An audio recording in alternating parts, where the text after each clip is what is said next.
Hey guys, and welcome back to another episode. Now, this is the game FireFall. This will be the second video clip that I've done for this game, and what I'm gonna do is take you through each and every part of this game, whether it's just watching me go out and hunt on the map. 5, Ratchet here. We're in a bit of a bind here in Copa. A lot of civilians are suffering from aranya bites, and we're out of antivenom. Can't the guard medical spare any? Their people come first, and they're not sharing. So in order to treat our people, we're going to need antivenom as well as build the Antidote Injectors. I need your help. This will be dangerous, and battle frames were built for danger. Come by my shop.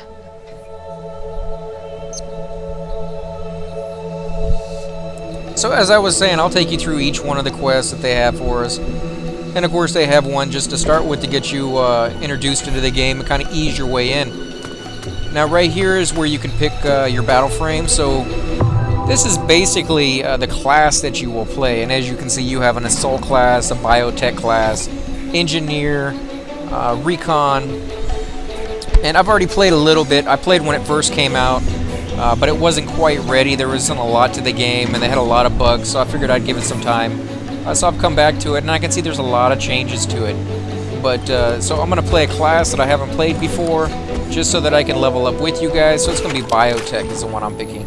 But as you can see, if I log back in that real quick, that even though you have to pick a class like Dreadnought or Assault, underneath it are several different pieces of armor, and each one has a unique ability that basically tweaks the class a certain way, so you can really make it your own. You can really find your play style and find, you find the class you want and then tweak that class so that it's really specific to your own likes and dislikes, you know. And of course, you can see that some of them have more to pick from than others, like the Dreadnought has 4. Including the first one, which is always free. You don't need to unlock the very first one of each class, so you can at least play and try out the different ones. As you can see, it pretty much tells you where to go, the little waypoints. This is also pretty helpful too if you set these waypoints on when you're in a group. Your group members can actually see this little waypoint as well, so they know exactly where you want them to go without having to say it over and over again.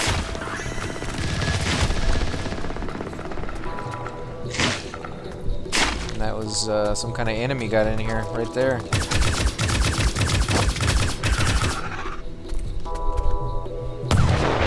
You can see with the left mouse button, you get this kind of, and the second mouse button, you get the explosion. If you use the scroll wheel, you can actually scroll through your 2 weapons. You only get 2. One of them will have infinite rounds, but it has to reload.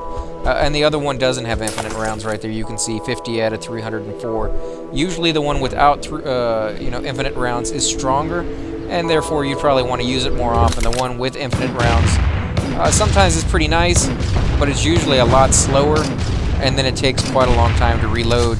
And you can see it's only 6 rounds in that one, whereas this one had I think 60 to start with. It's 50 because I fired a few shots. Well, let's go see what she has to say. And you can change the interactive key to whatever you want. That's something you can do under options. You just come into here and change your key bindings. I would suggest doing this using a controller. It's a lot easier, but there are a few things that are more advanced that you won't have enough buttons for on like an Xbox 360 controller unless you get something special that has a lot of buttons on it. Right, so I need toxin samples for the antidote and titanium casings for building the injector. First, take this toxin extractor. What's this for? It'll extract the toxin samples I need from aranya pods. 2 or 3 samples will be all I need. Okay. You'll be going to some aranya nesting grounds first. Don't worry, the healing modules on those battle frames neutralize most toxins before they can cause harm. Just like a second immune system. Yes, battle frames are nice. And if every civilian could afford one, we wouldn't have this bloody problem. Okay, no reason to be mean about it. So let's head on down. It's kind of nice too that you can actually see it go through the ground. You have members in your party, you can actually see them through objects, so you don't have to worry about buildings getting in the way. Now you also have jump packs, as you can see right here, and it drains down the little bar right there in the middle of the screen that's draining. That's your fuel, and then when it runs out, you won't be able to cast it anymore until it recharges. You also have sprint. Put that on. And I would suggest toggling that on. Put that on under options that you don't have to hold it down. You just push the button and you automatically keep sprinting until you stop, or you push the button again. You'll be doing quite a bit of running in this game. You'll be doing quite a bit of jetpacking as well. So make sure those are keys that you put very easy to get to, because you're going to be doing that quite a bit, as well as firing and zooming in. So those are also keys you're going to want.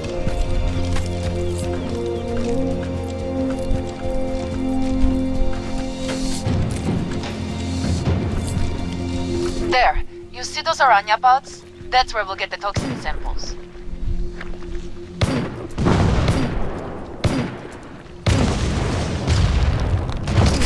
These rounds just bounce right off. Not very good. They do a lot of damage. So if I fire the left mouse button, it looks like they explode on contact. If I fire the second mouse button, it looks like they bounce around until they feel like exploding. So I could see situations where both would come in handy.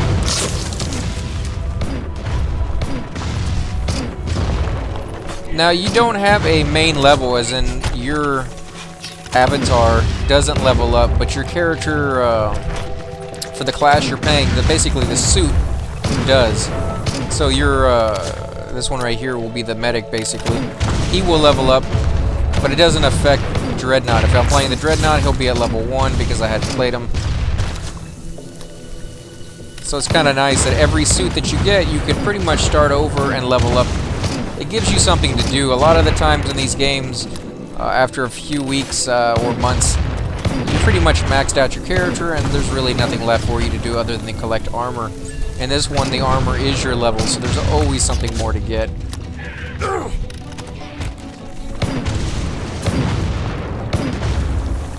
Let's walk up to this, hit the E button.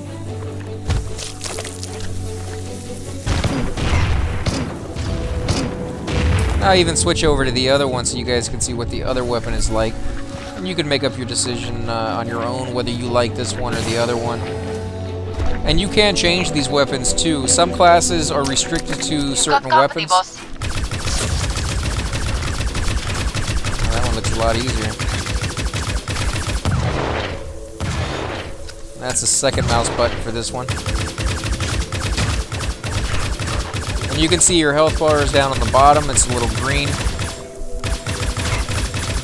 If I was a better shot, I'd hit these guys more often.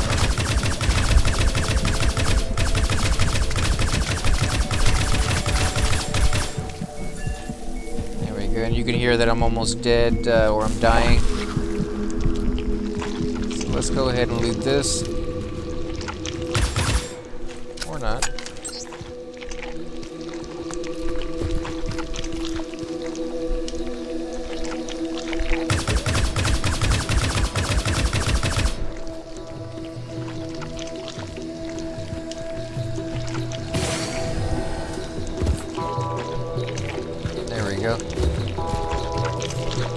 So only one of each. It won't let you go back and loot the same one that you've already looted.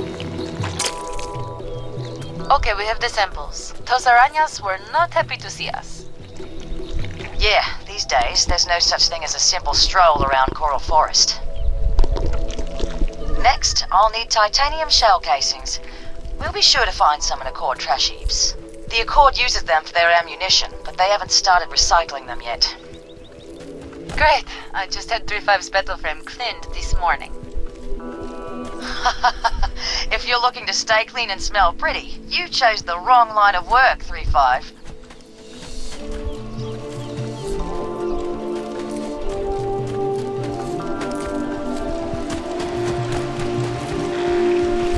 As you can see, the graphics are actually really nice in this game. It's kind of cartoony. It kind of reminds me of Borderlands, to be honest. The whole system, the way the weapons drop all over the place. Look at those garbage chips. There should be a lot of titanium casings in there. That's one down.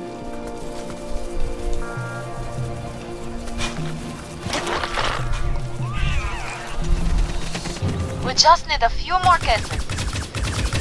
Of course, they gotta throw in a few enemies.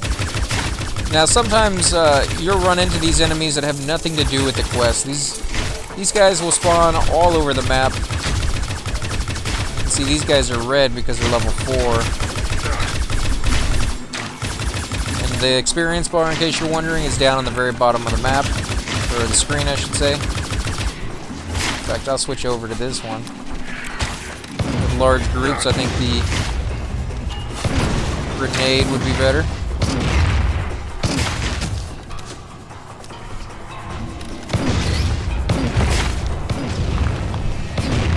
And you can see right there on the ground is an item. A lot of the simple stuff like the crystals, which is like your currency almost, and things that you use for research. As you can see, I hurt myself with my own weapon. Are automatically picked up, but for weapons and things of this sort, you have to pick them up yourself. Now you can see the name of it, N544, and it's in white, which means it's a common. If it's a different color, like green, that's a little bit more rare. Then you got purple, and I think yellow's in there somewhere.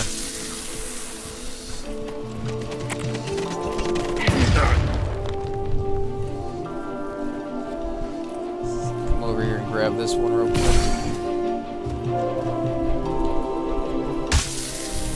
Alright, that looks to be plenty. I should be able to make quite a few injectors with that. Now, if you would kindly bring those items back to my shop, I can get started on supplying Copacabana with much-needed antidote.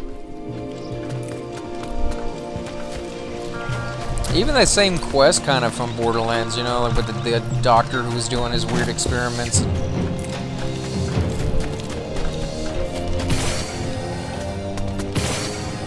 And it's pretty much open world. You can go anywhere you can reach. There's no set path that you have to follow. You can jump over buildings. You can get on the roof. You can't really blow buildings up, so that's really the only thing stopping you from being able to go wherever. Keep clear of the melding. She's on the other side.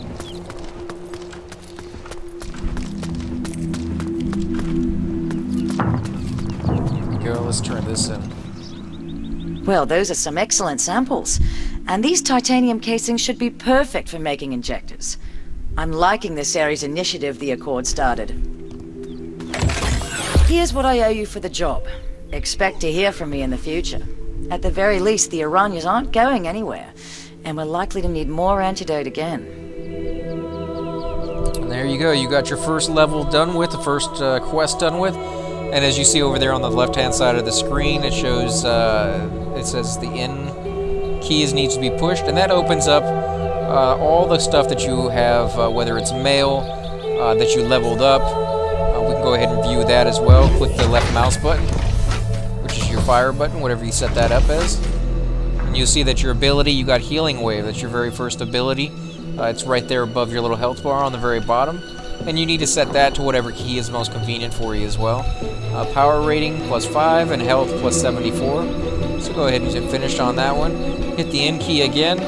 You'll see Antidote Injectors, which is the name of the quest. And as you want to scroll up to that one, hit the left mouse button yet again. And you see you get 25,000 experience points. That is a lot of experience points for this low level. You also got a new weapon. It's a green, so it's a little less common. And you can see the stats right there, the power rating. If it has any parentheses and it shows that it's in green, that means it's better than what you have equipped in those specific slots. For like DPS, yeah, +27.92. That means this weapon is 27.92 points better than the one I have. You also got copper vending tokens redeemed for special prizes. So this has to do with something we'll show you later on. You also got vouchers for rewards, and then you got 347 crystals. This is basically your currency. You can turn it into different things, and I'll go over that in more detail as well, guys. If you like these episodes, please hit the like button, subscribe, leave comments below if you want to see different classes, different areas. There's a lot of different places on the map to go. And as always, guys, thanks for watching.